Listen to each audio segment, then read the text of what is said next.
오늘 우리가 함께 하실 말씀은 우리 마가복음 말씀입니다. 마가복음 4장 35절로부터 41절까지 말씀입니다. 마가복음 4장 35절로부터 41절까지 말씀 한 절씩 교독하도록 하겠습니다. 제가 먼저 35절 말씀을 읽도록 하겠습니다. 그날 저물 때에 제자들에게 이르시되 우리가 저편으로 건너가자 하시니 저희가 무리를 떠나 예수를 배에 계신 그대로 모시고 가매 다른 배들로 함께하다더니 큰 광풍이 일어나며 물결이 부딪혀 배에 들어와 배에 가득하게 되었더라. 예수께서는 고물에서 베개를 베시고 주무시더니 제자들이 깨우며 가로되 선생님이여 우리의 죽게 된 것을 보시지 아니하시나이까 하니 예수께서 깨어 바람을 꾸짖으시며 바다더러 이르시되 잠잠하라 고요하라 하시니 바람이 그치고 아주 잔잔하여 지더라. 이에 제자들에게 이르시되 어찌하여 이렇게 무서워하느냐 너희가 어찌 믿음이 없느냐 하시니 함께 봉독하시겠습니다. 저희가 심히 두려워하여 서로 말하되 저가 뉘기에 바람과 바다라도 순종하는고 하였더라. 아멘. 우리가 계속해서 마가복음의 말씀을 우리 함께 나누고 있습니다. 우리 오늘 해외에서 많은 팀들이 오실 것이다 라고 하는 이야기를 이미 알고 있었기 때문에 계속되는 마가복음 말고 특별한 그런 어떤 구조를 택해서 말씀을 전할까라는 그런 생각을 해보았었습니다. 그런데 아무래도 생각해도 떠오르지 않고 또 모든 전력을 자기소개에 쏟아부었기 때문에 네, 미처 준비할 시간이 없었습니다. 어떤 팀들은 말씀하시기를 그걸 그냥 내일 읽어라 이렇게 얘기하시는 용기 아닌 용기를 주셔가지고 하마터면 읽을 뻔했다는 그런데 설교를 다 준비하고 나서 보니까 그거랑 별로 다르지도 않다는 우리 마가복음 말씀을 함께 보고 있습니다. 근데 지금 우리가 함께 보는 말씀이 마가복음 4장입니다. 근데 마가복음 4장의 처음부터 보면 어떤 말씀이 나와 있냐면 비유의 말씀들이 나와 있습니다. 근데 그 마가복음에는 사실 비유의 말씀이 몇 가지 나와 있지 않습니다. 4가지, 5가지 정도밖에 비유가 나와 있지 않고 또 대부분이 마가복음 4장에 기록되어 있습니다. 물론 그 처음에 뭐라고 말씀하고 계시냐면 4가지밖에 비유가 기록되지 않았다 할지라도 많은 것들을 이 비유를 가지고 말씀하셨다라고 이렇게 이야기하고 있어요. 그러니까 우리가 그 비유의 뜻을 잘 이해하면 예수님께서 말씀하신 그 많은 뜻을 우리가 이해할 수 있다, 그런 말씀인 것입니다. 또한 우리가 그 비유들을 통해서 알 수 있는 것은 무엇이냐면 바로 그 비유를 통해서 예수님은 누구이신가 하는 것을 우리는 알게 된다는 것입니다. 너무나 간단하고 너무나 당연한 것 같은 그런 비유를 가지고서 우리는 예수님이 누구이신지에 대해서 더 잘 알게 된다라고 이렇게 말씀해 주시는 것입니다. 참 재미있게도 비유는 그 말씀, 정말 예수님과의 관계가 어떠하느냐에 따라서 깨닫는 정도가 다르다라고 이렇게 말씀을 드렸습니다. 정말 예수님과 친밀한 관계일 때 그 말씀이 더 깊이 깨달을 수 있는 것이고, 더 깊이 깨닫는다면 그러면 우리는 예수님이 누구이신가 하는 것을 더 잘 알게 되는 것이다 라고 이렇게 말씀해 주셨습니다. 그러니까 이 비유를 통해서 예수님이 누구이신지를 우리에게 말씀해 주셨다라고 한다면, 그러면 이제 비유를 들은 우리는 예수님이 누구이신지 이제 다 알아야 되는 것 아니겠습니까? 네, 그렇죠? 적어도 오늘 처음 나오신 분 말고 우리 성도들이라고 하신다면 비유 4가지를 다 들으셨으니까 이제 예수님이 누구이신지 확실하게 다 알아야 되는 것이죠. 여기서 설교를 끝내도 되는 것 아니겠습니까? 그런데 예수님께서는 그렇게 생각하지 않으셨던 것 같아요. 예수님께서 그렇게 생각하지 않으셨던 것 같아요. 그러니까 마가복음에 보면, 우리 4장에 보면 4개의 비유가 나와 있고, 그 다음에 연속해서 나오는 그 기록이 무엇이냐면 4개의 이적에 대해서 나와 있어요. 그러니까 4가지의 비유를 말씀하시고 나서 곧바로 4가지의 이적의 이야기가 연속돼서 이루어지고 있다 하는 것입니다. 그러면 처음에 말씀드릴 때 이 비유로 말씀하신 목적이 예수님이 누구이신가 알리기 위하신 것이었는데, 그러면 이 4가지의 이적의 이야기의 목적은 무엇이겠습니까? 너무나 당연하죠. 예수님을 더 잘 알게 하기 위해서, 더 잘 알게 하기 위해서 네 개의 비유에 연속해서 네 개의 이적의 이야기를 기록하고 있다는 것입니다. 예수님께서 정말 섬세하세요. 너무나 걱정하셨어요. 뭐냐면 바로 제자들이 예수님이 누구신지에 대해서 비유를 통해서 알려줬는데, 그 알려준 것이 마치 그냥 지식을 얻듯이 그렇게 알게 될까봐 걱정하셨던 것이에요. 그렇게 얻어서는 안 된다는 것이죠. 비유를 통해서 예수님을 알게 되었죠. 우리가 그 자라는 씨의 비유라는 것을 통해서 예수님이 누구신지 알게 되었습니다. 그럼 무엇이었어요? 자라는 씨의 비유는 너무나 간단해요. 씨가 심겨져 가지고 싹이 나고 이삭이 나고 열매가 되었다, 이 이야기예요. 그런데 그 단순한 이야기를 통해서 우리가 깨달을 수 있었던 것은 무엇입니까? 그 씨의 비유에서 이야기할 때 항상 씨를 하나, 단수로 말씀하심으로 말미암아 그 씨는 예수님이신 것을 우리에게 알려주셨던 것이죠. 세상은 알지 못하는데 하나님께서 하나님의 뜻에 따라, 하나님의 섭리에 따라 예수 그리스도를 이 땅에 보내셨다는 그 말씀이에요. 그리고 예수님께서 이 땅에 보내시고 그것으로 끝나는 것이 아니라 하나님의 뜻과 섭리에 따라서 정말 십자가에 달리시고 피 흘리시고, 그래서 우리의 죄를 용서하시고 부활하시고 승천하셔서 우리에게 영원한 생명을 주셨다는, 정말 그 단순한 그 비유 가운데서 많은 이야기들을 우리에게 주신 것이에요. 겨자씨의 비유는 또 얼마나 단순합니까? 겨자씨 한 알의 비유라고 이렇게 말씀하잖아요.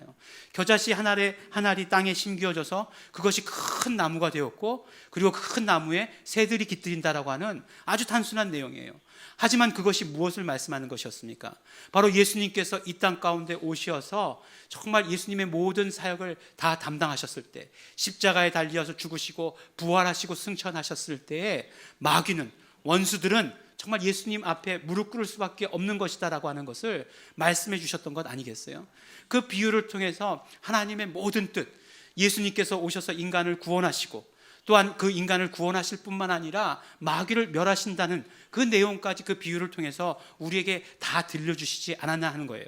그러니까 그 비유를 우리가 들었다라고 한다면 우리는 예수님이 누구이신지 당연히 너무나 잘 알아야 하는 것이고, 또 그렇다라고 한다면 설교를 여기서 끝내야 하는 것이다라는 것이죠.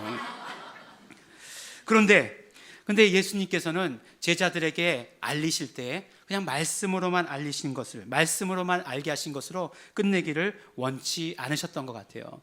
바로 오늘의 말씀과 같이 실제로 제자들의 그런 어떤 삶의 상황 가운데에서 예수님이 누구이신지를 알리셨던 것 같습니다. 그래서 성경에서 안다라고 얘기할 때는 항상 우리 성경 공부 많이 하신 분들 잘 아시죠? 어떻게 하는 거죠? 경험을 통해서, 그냥 경험한다는 것이 안다라고 하는 것과 같은 말이다라고 하는 것을 우리는 아는 것이죠. 우리 히브리어로 안다 뭐죠? 지난주에 얘기 말씀드렸었는데 야다라고 말씀드리지 않았습니까? 그게 뭐라고요? 경험을 통해서 안다, 그 말씀이죠. 헬라어로는요, 기노스코라고 얘기하죠. 히브리어와 헬라어의 정통한, 능통한, 정통은 아니고요, 능통한 그런 목사가 설교하고 있다, 이렇게 알고 계시면 됩니다. 딱 두 단어 말해놓고서 그렇지만 이 두 단어도 뜻 정확하게 알고 있으면 되는 겁니다, 여러분들. 너무 뻔뻔한 것 같은데 죄송합니다. 바로 우리가 경험한다라고 한다는 것은 정말 우리가 그 어떤 말씀을 기억한다는 거 하는 것보다 훨씬 더 큰 효과가 있다는 것이에요. 우리가 경험으로 아는 것만이 온전히 나의 것이 되는 것입니다. 우리는 다 알고 있어요. 우리가 예수 이름으로, 더 정확하게 얘기하면 뭐죠? 예수 이름을 부를 때 치료받는다 하는 사실을 우리 너무나 잘 알고 있습니다. 우리 여기 계신 분들 다 보기도 했어요. 그렇죠?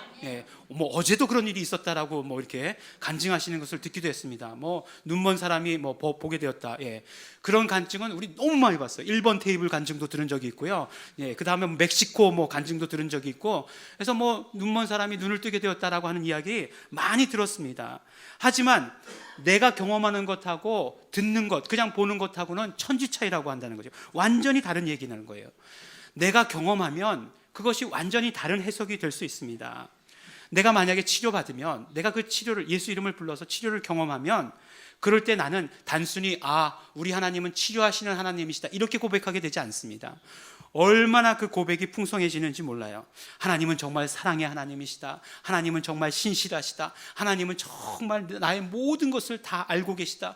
그러니까 하나님은 전지전능하시다. 뭡니까 이게? 예. 조직신학의 하나님의 속성 파트예요. 예. 하나님은 이런 분이시다라고 하는 거. 그 모든 것들을, 그 하나를 경험한 것을 가지고 다 이야기할 수 있게 된다는 거예요. 다 그렇게 고백할 수 있게 된다는 것이에요. 그러니까 아무리 작은 것이다 할지라도 고백하는 것이, 경험하는 것이 우리에게 그렇게 중요하다는 것이에요. 오히려 우리가 많은 지식을, 정말 책 한 지를 다 외우고 있는 그런 지식보다도 작은 것 하나를 경험했을 때 우리는 훨씬 더 하나님에 대해서 많은 것을 알 수 있다, 이렇게 말씀해 주시는 것입니다. 그래서 바로 4개의 비유의 이야기를 들려주시고 난 다음에 4개의 이적의 이야기를 우리에게 말씀해 주심으로 말미암아 우리의 아는 모든 것들이 경험하는 것이 되어야 된다 말씀해 주시는 것이에요. 예수님이 누구이신지에 대해서 우리는 경험을 가지고 있어야 된다라고 오늘 우리에게 말씀해 주시는 것입니다. 그렇다고 하면 오늘 말씀을 통해서 제자들은 예수님이 누구이신지에 대해서 무엇을 경험했는지, 구체적으로 무엇을 경험했는지에 대해서 우리 함께 살펴보도록 하겠습니다. 또한 그뿐만 아니라 예수님께서는 정말 예수님이 누구이신지에 대해서 제자들이 어떻게 경험하기를 원하셨는지, 그것에 대해서도 우리 함께 말씀을 함께 나눠보도록 하겠습니다. 오늘 말씀을 영화나 연극의 대본처럼 이렇게 바꿔보면 어떨까라는 그런 생각을 하게 되었어요. 만약에 내가 이 장면을 가지고 영화를 찍는다면 어떻게 영화를 찍을까? 그럼 먼저 시나리오를 써야 되지 않겠습니까? 시나리오를 쓰면 주변 상황이 있고, 그 다음에 등장인물이 있고, 등장인물이 대사가 있을 거잖아요. 그 대사가 있을 거예요. 근데 가만히 보면 대사가 중요하지 않습니까? 대사가 중요해요. 대사가 아무리 짧다 할지라도 그 대사가 등장인물의 생각이나 심리 상태나 그런 이런 모든 것들을 다 함축해서 표현하고 있는 것이에요. 그렇기 때문에 대사가 굉장히 중요하다라고 이렇게 생각을 했습니다. 그래서 등장인물을 이렇게 나열해 보니까 등장인물은 굉장히 간단해요. 누구죠? 예수님. 그 다음에 제자 1, 그 다음에 제자 2, 그 다음에 대사가 없는 제자들. 이렇게 하면 돼요. 그러니까 뭐 오늘 말씀을 이렇게 해보면 굉장히 간단하더라고요. 근데 그 첫 대사는 그래도 예수님이 시작하시죠. 예수님이 시작하십니다. 뭐라고 시작하시냐면 바다 저쪽으로 건너가자라는 말씀으로 이렇게 시작을 하십니다. 그런데 우리가 이 4장의 처음에서 비유의 이야기를 처음 시작할 때 예수님께서 지금 어떻게 말씀을 전하셨는가에 대해서 다 우리가 함께 나눈 적이 있습니다. 어떻게 말씀을 전하셨죠? 예수님 배에 타시고, 예수님은 배에 타시고 그 다음에 거기 모인 군중들은 무태서 말씀을 들었죠. 왜 그렇게 했다는 이유까지 말씀을 함께 나눴습니다. 왜요? 그때 정말 예수님의 옷자락만 만져도 치료된다는 그런 소문을 들었기 때문에 사람들이 너무 예수님께 몰리다 보면 어떻게 됩니까? 저 그 아랍 어느 국가에서 일어났던 것처럼 다 깔려 죽을까봐, 압사당해서 죽을까봐, 다칠까봐 예수님이 이렇게 신실하신 분이라고 우리가 말씀 나눈 적 있죠. 그래서 배에 타고 계셨어요.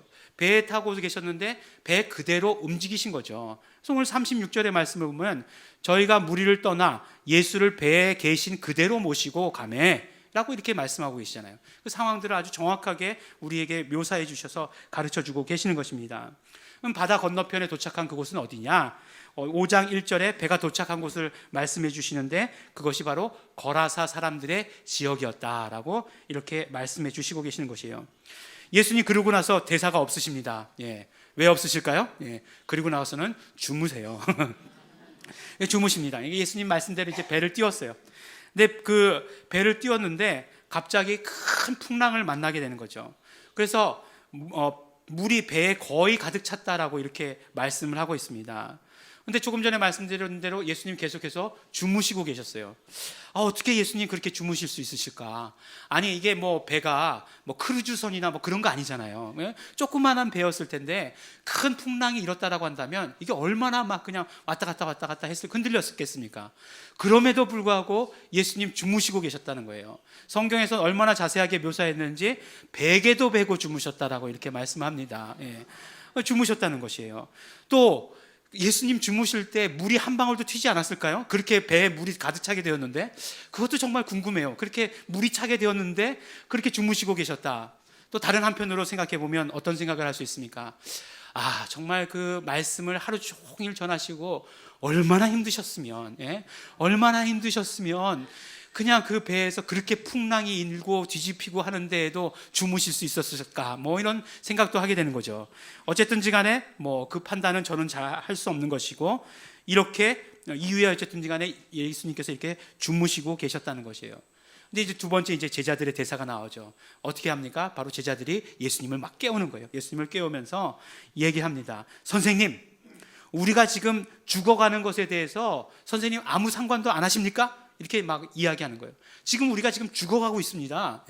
죽어가고 있는데 아무 상관도 안 하실 겁니까? 이렇게 막 물어보는 거예요. 그러자 이제 예수님께서 그때 이제 겨우 일어나셨어요. 일어나셔가지고 제자들에게 먼저 이야기를 하신 것이 아니라 바람과 바다를 꾸짖으시면서 말씀하셨습니다. 뭐라고 말씀하셨죠? 잠잠해라, 고요해라 라고 이렇게 말씀하셨어요. 그러니까 이제 어떻게 되었습니까? 바로 제자들이 말했던 죽을 것 같은 그런 상황은 모두가 다 정리가 된 것이에요. 이제 바람과 바다가 다 잔잔해졌습니다. 아주 잔잔해지고 고요해졌어요. 그러자 예수님께서 이제 다시 제자들에게 얼굴을 돌리시면서 말씀을 하시는 것이죠. 왜 무서워하느냐? 너희들 아직도 믿음을 가지고 있지 않은 거냐? 라고 이렇게 질문을 하십니다. 근데 이 오늘 번역의 오늘 말씀을 보면 너희가 어찌하여 믿음이 없느냐라고 이렇게 말씀하고 있는데, 정말 이 말씀을 또 어떤 번역을 보면 이렇게 얘기해요. 너희가 아직 믿음을 가지지 않은 거냐라고 이렇게 말씀하고 있습니다. 비슷한 것 같아도 아직 믿음이 없느냐라고 이렇게 이야기하는 것이 좀 다른 뉘앙스다라고 이렇게 생각이 들어요. 그리고 또 예수님께서 이 말씀을 하셨을 때 어떤 톤으로 말씀하셨을까요? 우리는 그 앞에 보니까 바람과 바다를 꾸짖어 라고 하는 표현이 있기 때문에 이 그 잔상이 아직도 남아있어가지고 제자들에게 말씀하실 때에도 꾸짖듯이 말씀하셨을까? 뭐 이런 생각을 해보게 됩니다. 아니면 니네들 왜 이렇게 정말 어린아이에게 말씀하시듯이, 어린아이가 무엇을 보고 놀랐을 때 달랠 때 말씀하시듯이 너희 왜 두려워하니? 너희가 아직도 믿음이 없니? 이렇게 그냥 다정하게 이야기하셨을까? 잘 모르겠습니다. 어떻게 말씀하셨는지 잘 모르겠어요. 근데 어쨌든지 간에 오늘의 마지막은 마지막 대사는 누가 이야기하냐면 제자들이 이야기하죠. 제자들이 뭐라고 얘기하냐면 바로 저가 누구기에 바람과 바다가 그에게 순종하는데 도대체 이 예수님은 누구이신가? 라는 그 질문을 가지고 이 모든 이야기의 끝을 맺게 되는 것입니다. 그러니까 결국 제자들의 그런 입을 통해서 이 이야기가 전체적으로 말하려고 했던 것을 이야기한 거예요.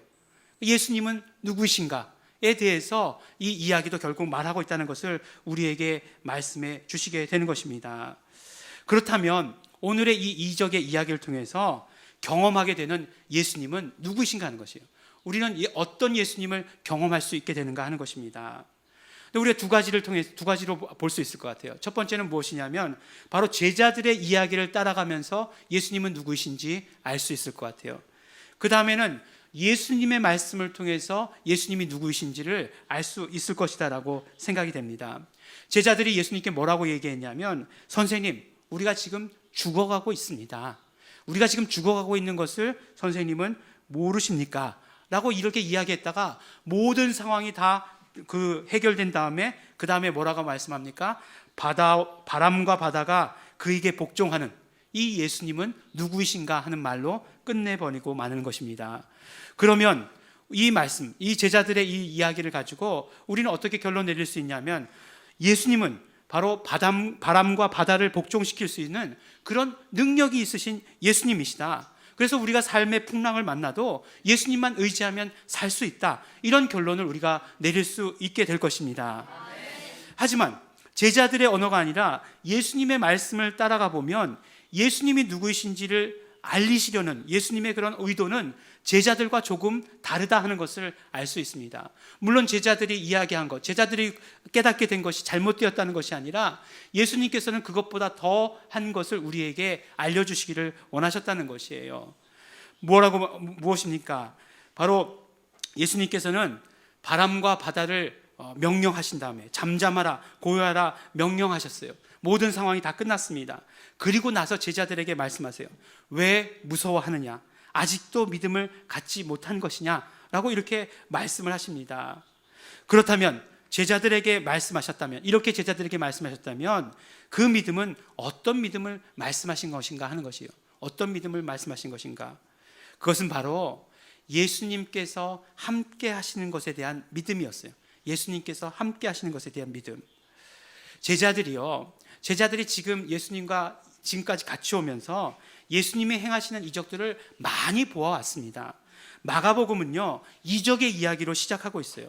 병든 자를 고치셨고요, 그 다음에 귀신 들린 사람에게서 귀신을 쫓아주시는 이야기가 그 앞에도 너무나 많이 기록되어 있습니다. 병자들도 뭐 한두 명이 아니에요. 한 종류의 병이 아닙니다. 뭐 중풍병자도 있었고, 손 마른 사람들도 있었고, 열병도 있었고, 여러 병자들이 있었습니다. 바로 예수님께서 능력이 있으시다는 것에 대해서는 전혀 의심하지 않았을 거예요. 그런 믿음은 분명히 있었을 것입니다. 그렇지만 제자들에게서 지금 없었던 것은 무엇이냐면 바로 예수님이 지금 나와 함께 계시다는 것에 대한 믿음이 없었다라고 하는 것이에요. 예수님께서 아직도 믿음이 없니? 라고 물으셨을 때 그 믿음은 바로 내가 너희와 함께 한다는 것에 대한 믿음이 없니? 라고 이렇게 물어보신다는 것입니다. 그러면요, 갑자기 성경을 읽다 이게 이해가 안 되시는 그런 분들이 계실 거예요. 왜냐하면 아니, 예수님께서 분명히 배에 지금 같이 타고 있는데, 제자들 다 같이 타고 있다는 거 아는데 함께 한다는 것에 대한 믿음이 없다? 이게 말이 되지 않는다라고 생각할 수도 있을 것 같아요. 함께 하고 있는데 함께 하고 있는 것에 대한 믿음이 없다? 그냥 뭐 모순인 것 같은, 언어 장난인 것 같은, 말장난인 것 같은 그런 느낌이 들 때가 있습니다. 하지만 이 제자들의 상황을 우리 상황 가운데로 가지고 와서 이해하면 금방 이해됩니다. 우리 계속해서 그렇게 살고 있다는 건 우리 금방 이해할 수 있어요. 우리 삶에서도 갈릴리 호수에서 이는 풍랑과 같은 그런 풍랑을 자주 만나게 됩니다. 우리 믿음도 있어요. 우리 믿음도 있습니다. 예수님께서 능력이 있으시다는 것에 대해서 의심하는 분들 아무도 안 계실 것입니다. 바람과 바다를 잔잔케 하실 수 있는 능력이 있으시다는 건 우리 믿습니다. 그런데 풍랑이 일었을 때 우리가 예수님을 처음부터 의지하느냐? 물론 그런 분들이 계시죠. 다음 주부터는 그런 분들이 나와서 설교해 주셨으면 감사하겠습니다. 저는 그렇지 않다는 거예요. 처음에 그런 일들을 만나면 내가 먼저 생각하죠. 내가 먼저 해결해 보려고 생각을 합니다. 내 힘으로 안 될 것 같으면 주위에 있는 사람들을 떠올리게 되는 거예요. 뭐 가족, 그 다음에 많은 사람들 이렇게 떠올리게 됩니다. 그러다 안 되면, 이 방법 저 방법 해서 안 되면 에휴, 하나님께 기도해야지, 자포자기 하듯이. 다른 분들은 그렇게 얘기하지 않으실 거예요. 그렇지만 저의 모습을 보면 그렇다는 거예요. 예수님이 함께 하시다는 그 믿음, 그것이 우리에게 있기가 가장 어떤 면으로 보면 힘든 것이 아닌가라고 하는 그런 생각이 든다라고 한다는 것입니다. 하지만 예수님께서 제자들에게 알려주고 싶으셨던 것, 예수님께서 제자들에게 정말 경험하게 하기를 원하셨던 것은 무엇이냐면 예수님께서 항상 함께 하신다라고 하시는 그 사실을 알려주시기를 원하셨습니다. 정말 예수님께서는 우리와 항상 함께 하십니다. 우리가 이 사실을 어떻게 할 수 있느냐? 믿음으로 알 수 있다라고 우리에게 말씀해 주시는 것이에요. 믿음을 사용할 때, 그 믿음을 사용할 때 예수님께서는 언제나 우리와 함께 하시는 예수님, 우리가 믿음을 사용할 때마다 우리는 경험하게 되는 것이다 라고 이렇게 말씀해 주시는 것입니다. 그런데 또 한 가지 문제가 있어요. 문제는 뭐냐면 제자들은 예수님과 함께 있었어요. 그죠? 제자들은 예수님과 함께 오셨어요. 예수님께서는 이 땅 가운데 오셔서 제자들과 함께 계셨습니다. 그런데 지금은 예수님께서 우리와 함께 계시지 않는다는 거예요. 부활 승천하셔서 어디 계시다고요? 하나님 우편에 계시다라고 하는 것입니다. 그러면 함께 하시지 않는 게 분명하잖아요. 함께 하시지 않는 게 분명하니까, 그렇다고 한다면 우리에게는 함께 하신다는 믿음을 요구하는 것이 아닐지도 모르겠다, 이렇게 말할 수도 있을 것 같아요. 이렇게 말하면 안 된다는 거 다 잘 알고 계시죠? 잘 알고 계십니다. 요한복음 17장에 보면 예수님의 그 마지막 기도가 실려져 있습니다. 예수님의 마지막 기도의 내용을 보면 뭐라고 예수님께서 하나님께 기도하시냐면 아버지께서 내게 맡기신 모든 일을 완성했습니다 라고 이렇게 말씀을 하세요. 그러면 아버지께서 내게 맡기신 그 일이 무엇이냐? 그 바로 밑에 구절에 이렇게 말씀하십니다. 바로 아버지의 이름을 사람들에게 알게 하시는 것, 그것이 아버지께서 나에게 맡기신 일이었어요. 그 모든 일들을 다 완성하였습니다 라고 이렇게 말씀해 주고 계시는 것이에요. 우리에게 예수 이름을 알리셨다는 것이에요. 그렇다면 우리에게 왜 예수 이름을 알리셨겠습니까? 그것은 바로 우리가 고백하는 대로 예수님께서는 예수 이름으로 우리와 함께 계시기 때문에 그렇습니다. 그러므로 그러므로 예수 이름으로 예수님께서는 우리와 함께 계신다라고 하는 거예요. 예수님께서 제자들과 함께 계실 때 공생애 가운데 이루셨던 그런 모든 일들이 지금 예수 이름을 소유한 우리에게도 그대로 이루어 주신다라고 하는 것입니다. 그렇다면 오늘 이 말씀을, 이 이적의 이야기를 우리에게 어떻게 적용시킬 수 있겠습니까? 바로 우리에게 예수 이름이 있다라고 하는 사실, 예수 이름이 있다라고 하는 그 사실을 믿음으로 받아가시라는 것 아니겠습니까? 우리에게 정말 예수 이름이 있다는 것, 그러므로 구체적으로 예수 이름을 부르고 사용하는 그런 믿음을 가지라고 우리에게 말씀해 주시는 것 아니겠어요? 예수 이름을 부르고 예수 이름을 사용함으로 말미암아 예수님께서 지금 우리와 함께 계시고 정말 지금도 영원히 우리와 함께 계실 것이라고 하는 그 사실을 믿음으로 우리에게 받아가지라고 말씀하시는 것입니다. 많은 사람들이요, 예수 이름이 능력이 있다는 것을 부인하지 않습니다. 모르는 사람은 있어도 아는 사람은 부인하지 않습니다. 그런데 가만히 보면 부르고 사용하는 일에는 굉장히 인색하다라고 하는 것입니다. 어떤 면으로 보면요, 예수 내 구주 부르는 것, 예수 이름을 부르는 것 굉장히 간단한 것 같지만 우리의 어떤 영적 상황에 대해서 굉장히 민감하다는 걸 알게 돼요. 우리가 조금만 그런 어떤 정말 뭐라고 얘기하죠? 이렇게 좀 떨어진다, 이렇게 영적으로 조금 떨어진다 그러면 부르기 굉장히 힘듭니다. 예. 그렇지만 우리가 정말 성령 충만할 때 그 이름 부르기 너무나 정말 쉬운 것 우리 너무나 잘 알고 있어요. 또한 우리가 언제든지 부를 수 있을 것 같지만 우리 교회를 떠났을 때, 우리 공동체를 떠났을 때 그 이름 부르기 정말 힘든 것 우리 너무나 잘 알고 있습니다.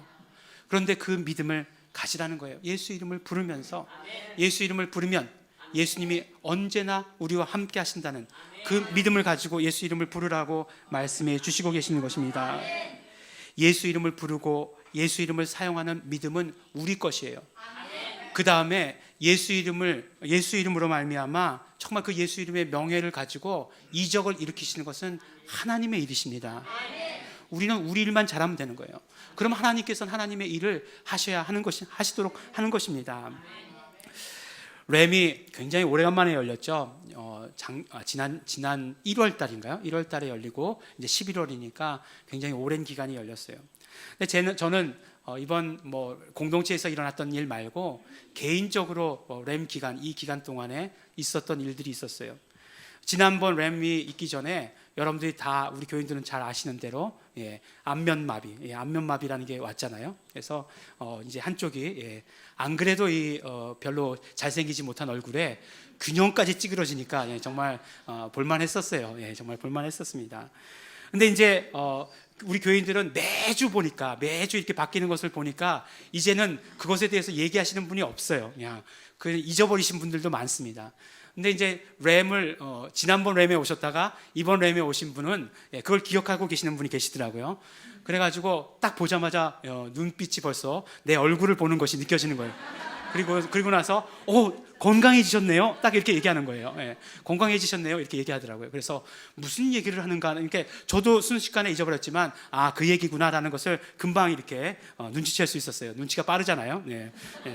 제 별명이 김여우입니다. 그래서 눈치가 빨라가지고. 근데 정말 돌이켜 볼 때요, 가만히 생각해 보면 그때 그 일을 당하고 나서 한 일이라고는 예수 내 구주 부르는 일밖에 없었어요. 근데 우리 교인들에게는 말씀드렸지만 예수 내 구주를 부르는 일에 있어서는 이 발음에 이상해지는 게 없더라고요. 이 예수 내 구주란 발음이 그렇게 괜찮더라고요. 다른 발음을 하려면 설교하는 동안에 발음이 막 세고 프 발음 잘 안 되고 이런 것들이 있었어요. 이게 왜냐하면 입이 다물어지지 않으니까 파열음 이런 것들이 잘 안 되더라고요. 그래서 굉장히 하여간 제 개인적으로는 막 그냥 그런 것들에 대해서 어떤 땐 낙심도 되고 힘들고 그랬었습니다. 예, 밥 먹다가 막 흘리고 막 그러는 거예요. 예, 아 이럴 수가 있는가? 예, 이렇게 정말 사람이 추할 수가 있는가? 예, 어렵잖아요. 그 새로운 성도들 만나면 같이 밥 먹어야 되는데 예, 항상 휴지 들고 예, 흘릴까봐 이렇게 먹는 그런 제 모습이 별로 좋지는 않았습니다. 근데 계속해서 예수 이름을 불렀어요. 예수 이름을 부르면서 그러면 또 그 램이 이제 시작되거나 램이 이제 경험을 하고 나서는 그냥 바로 그냥 입이 싹 돌아왔으면 좋겠는데 예, 그렇지 않았어요. 예, 전혀 그런 일이 일어나지 않았습니다.